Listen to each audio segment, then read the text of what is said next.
Alright, so here we are with the 3-2 assignment, and we do have this formula sheet to reference, so we'll be referencing this piece here as well as this one, and maybe even these two guys down here. So, as we work through the assignment here, the first thing is they're going to have us tell whether the function is growth or decay. And so remember that growth is going to be when the b value is going to be greater than 1, and decay is when the b value is between 0 and 1. And we're talking about in ab to the x format. So here's our b value here. And so 1.09 is definitely greater than 1, and so that means we're talking about growth. When we look at this b value of 0.968, that is between 0 and 1, and so that's going to be decay. And then over here we've got 2, and 2 is greater than 1, and so that's growth. Alright, moving on to exercises 7 through 18, we're going to determine the exponential function that satisfies the given condition. So again, that's going to be your equation of ab to the x, where a is your initial value, and b is your rate. So, in this equation, we're going to be using an a value of 5, and in this one, a rate of 0.17, but that means your, and it's increasing, so that means that your b value is going to be 1.17.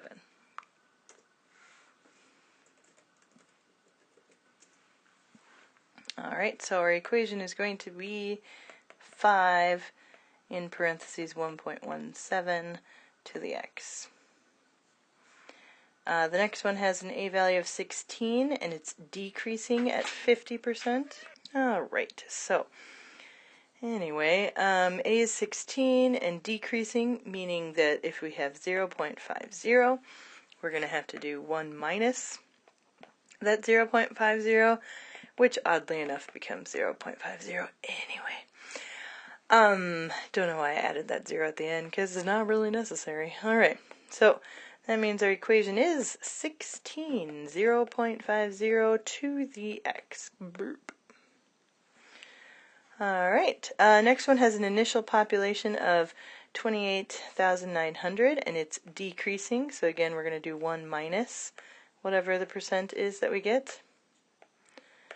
And 2.6 as a decimal is 0.026. Don't forget that anytime it's a percent, to make it a decimal, you have to move it back 2 places, even if they try to trick you with putting 2 numbers there, but it's actually a decimal between them. So, either way, so 1 minus 0.026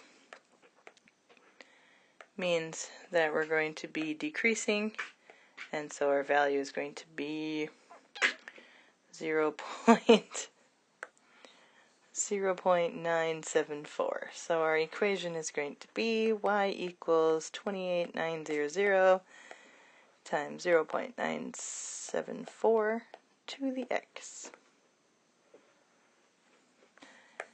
In our next problem, we have an initial height of a of 18, and then our percent as a decimal is 0.052, and we are growing, so we're going to have 1 plus this rate, so just 1.052, meaning our equation is 18 in parentheses 1.052 to the x. Alright, moving on to number 15, same process. A is the starting initial mass, and then notice it's telling us that it's doubling every 3 days, and so that's where we need to go to this equation here, so that we can have our r of 3 days, so 3, and then t would be number of days. So that's right here. So our equation is ab to the t over r, or what letters did they use? Oh, a, we already know b. a and then 2 to the t over r. And then 3 is going to be r, and doubling was taken care of with that 2. And then we just need to make sure that we say t is in days. Alright, so our equation is 0.62 to the t over 3. Alright, and then we have halving, and so that's where our b value comes in. Our initial mass is 592, and it says that it happens every 6 years.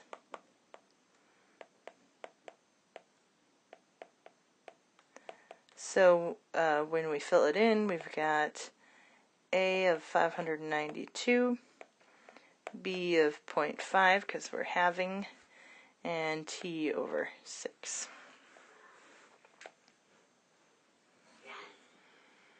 Alright, then the next one, they want you to determine a formula for the exponential function, so they are telling us it's in that format. So they want you to do for f of x, because technically number 20 would be for g of x, but we're not there. So we're going to have to figure out how you get from one number to the next. What is that multiplier? So in order to get that multiplier, we need to divide. So if we're trying to find what number multiplies, we need to take that number and divide by its previous. And so 1.8 divided by 1.472 makes 1.2282. 22282. Anyway, lots of things, so we don't really need all of those. And so when we write our equation, our starting value is 2.3. Our rate is 1.22, and then that's going to be brought to the x.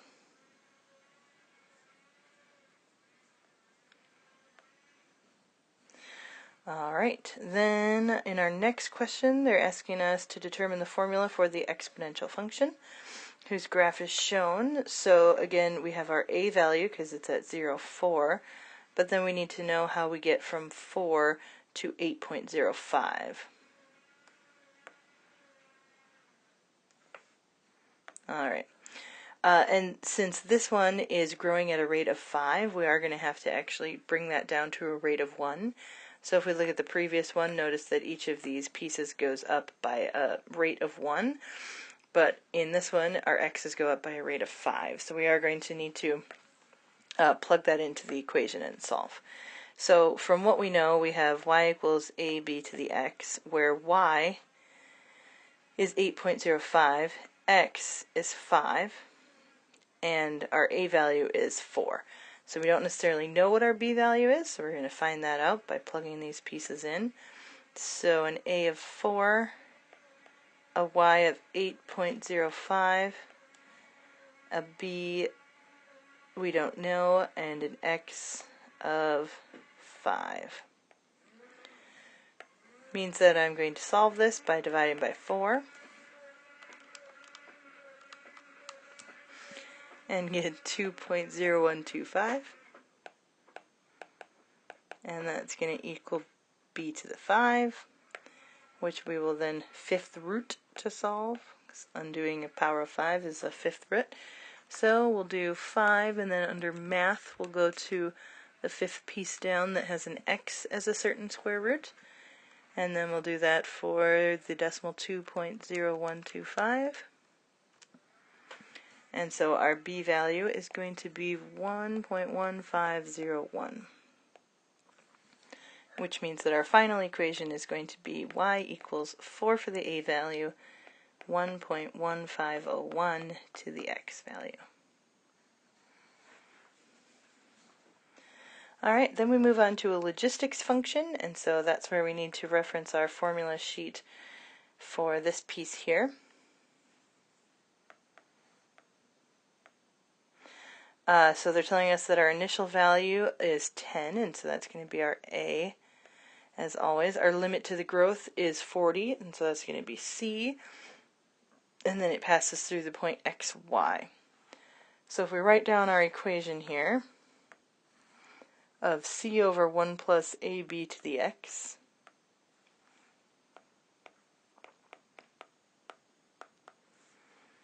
where a is actually c over x naught minus 1.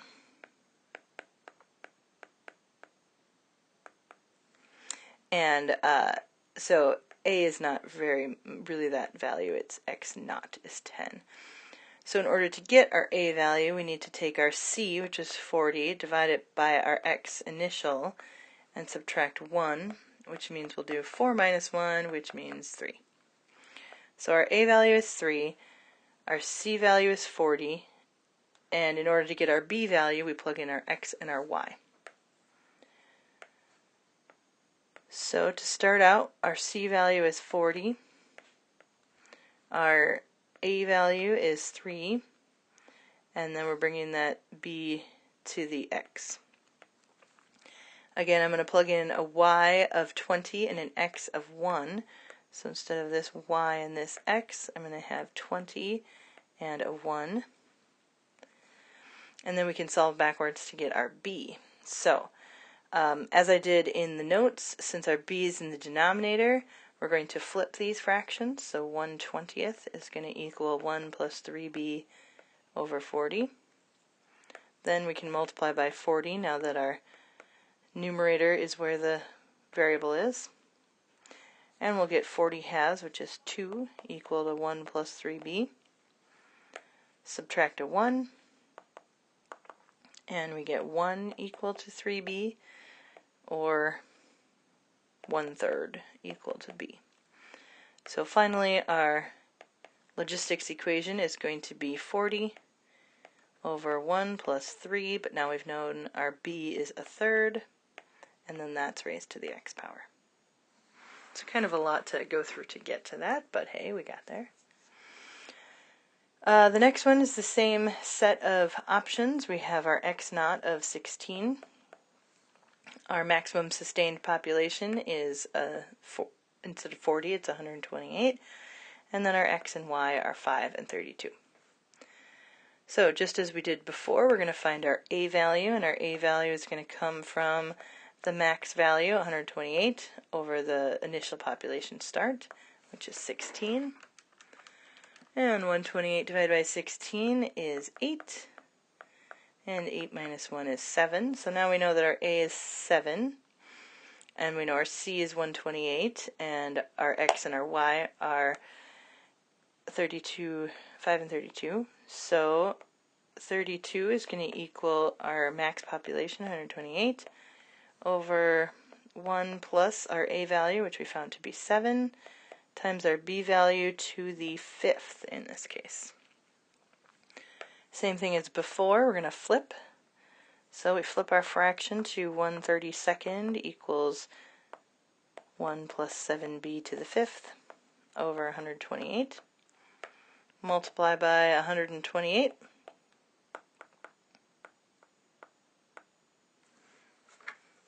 And 128 divided by 32 is 4, so 4 is going to equal 1 plus 7b to the 5th. Continuing on, if we subtract a 1, we're going to get 3 equal to 7b to the 5th. But we'll divide by 7, so 3/7 is going to equal b to the 5th. And then we have to fifth root everything. So again, going to the math option 5, we can fifth root 3/7. Whoops, I just fifth rooted 37. Alright, and so we're going to get a b value of 0.8441. And so our final equation is going to be y equals our c value of 128 over 1 plus our a value, which was 7, b of 8441 to the x. Alright, next problem. We need to determine the formula for the logistics function, and pretty much they give us exactly the problem. So in the previous problem, we have an x naught of 15, an x and a y, and a cap of c of 60. That's not a c. Okay. So we'll plug that into the a. Remember, a is equal to c over x naught minus 1. So if c is 60 and the beginning value is 15, we're going to get 4 minus 1, or 3, for our a value. So if we plug that into our equation, our y is 30, and that's going to equal our maximum value 60 over 1 plus our newly found a value, which is 3, and then b to the 8 in this case, because that's the x. So once again, we'll flip this around and get 1/30 equal to 1 plus b, 3b to the 8 over 60. Multiply by 60, and we get 2 equal to 1 plus 3b. Did I flip it? Yep, to the 8th. Minus 1, meaning 1 is equal to 3b to the 8th. Or we could divide by 3 and get 1/3 equals b to the 8th, which means we need to take an 8th root. Gross. Okay.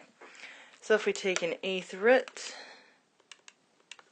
of 1/3, oops, wow, I'm not typing things correctly. We're going to get a b value of 0.8717, meaning our final equation is y equals 60 over 1 plus 3, b value of 0.8717 to the x. Remember that anytime that you write an equation, you need a y and an x, so don't put that set of numbers back in. Alright, then we have the population of River City in the year 1910 was 4,200, and we want to assume the population increased at a rate of 2.25. So we are now going back from the logistics to the growth equations, or decay. And so the population of River City, so that's your initial value of 4200.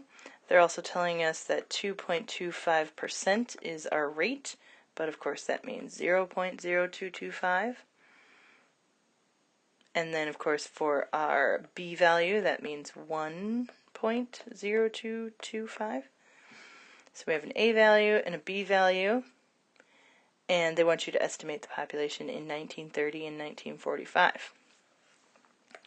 So our equation is going to be 4200, 1.0225, and our x is in years from 1910, because that's when the problem is saying that it starts.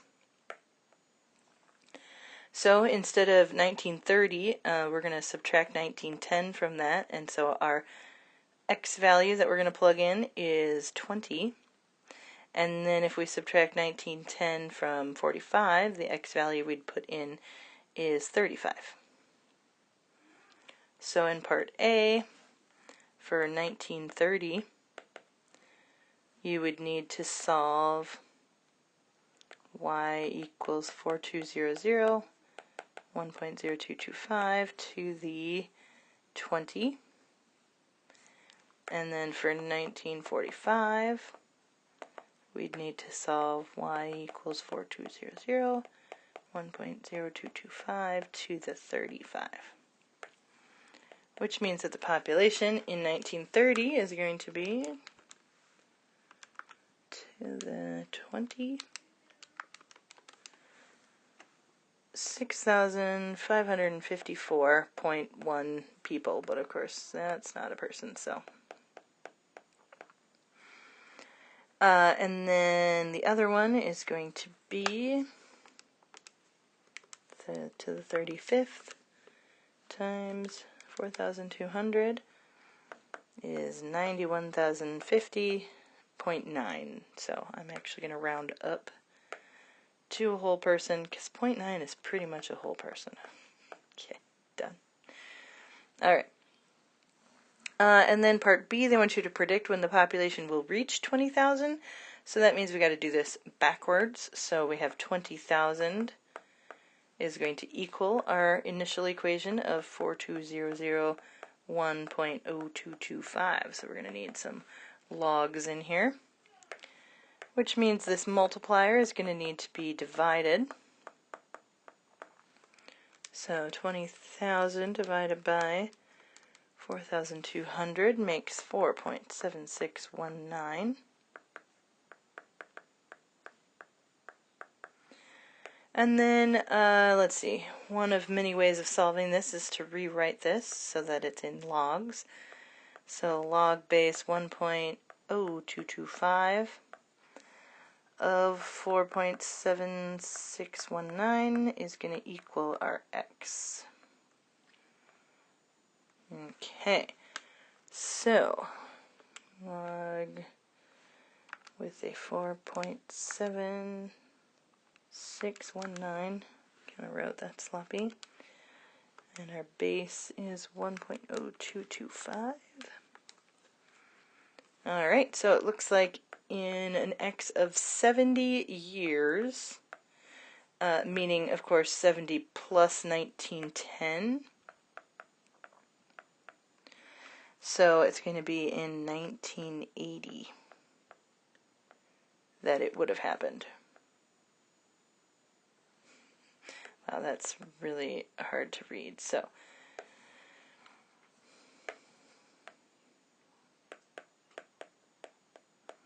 and of course, that's weird because it's in the past. Alright. It's very weird. Predict the past. Okay. So, the half-life of a certain radioactive substance, so we just need to remember that means half-life, so we'll be using our y equals our starting moment, 0.5 t over r. 14 days is going to be our r, 6.6 is going to be our initial value, and so we need to, in part A, express it as a function. So starting 6.6, 0.5 rate, t over 14, when t is in days, good to know.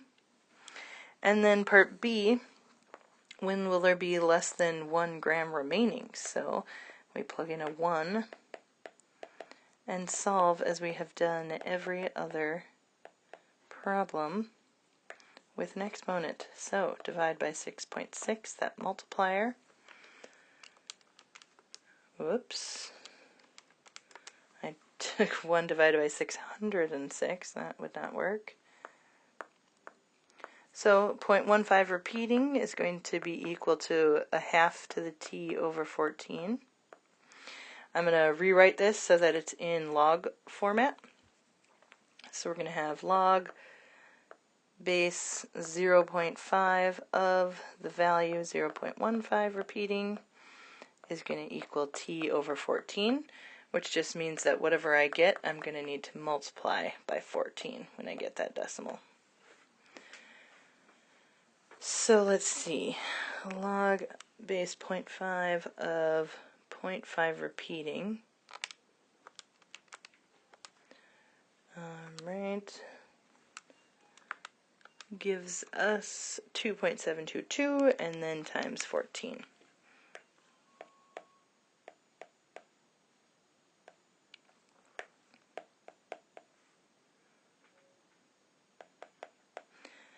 So times 14 is going to equal 38.1145 days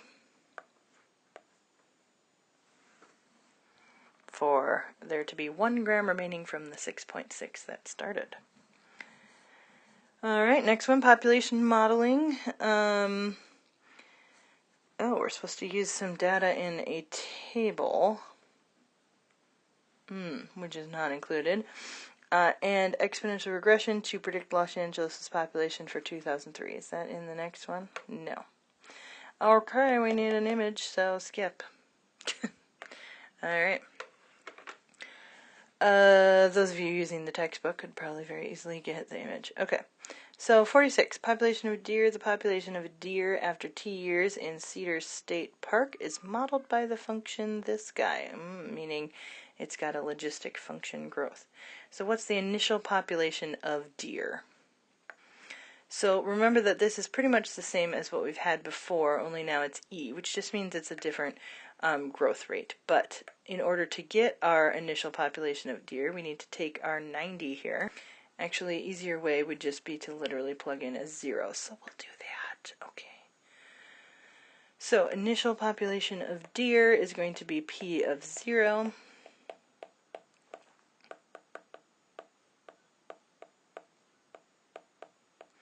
So we've got e to the 0, e to the 0, which was going to be 1, and 1 times 90, which is 90, plus a 1 makes 91. So really we have 1001 over 91. And so the initial population of deer is 11. That's interesting. So it starts at 11 and grows to 1001 deer. Good to know.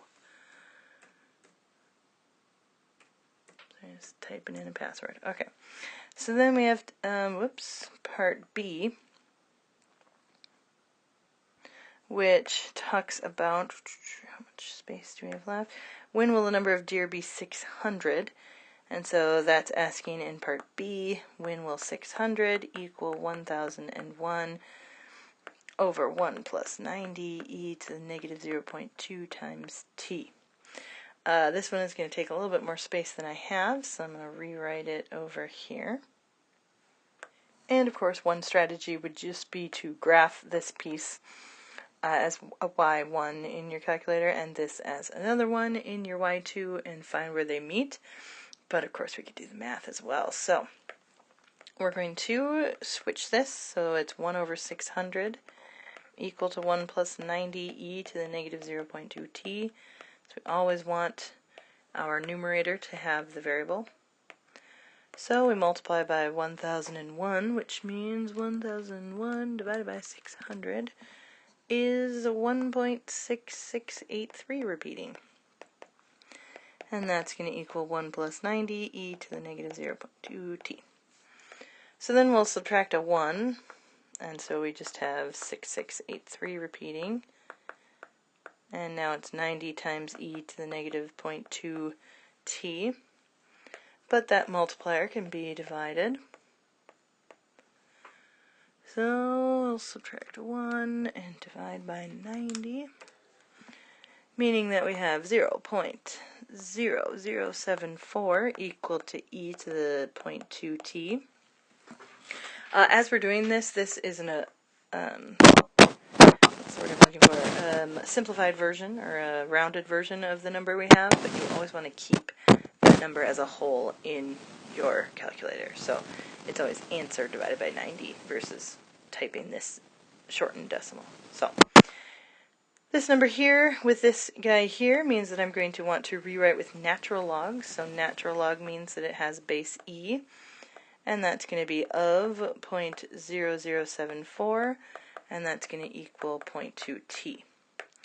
Meaning that once I get whatever my value is of natural log, I'm going to want to divide by negative 0.2, and I'll finally get my t, or the time that it will take to reach 600. So typing in natural log of 0.0074. Ooh, and by that I mean the answer decimal.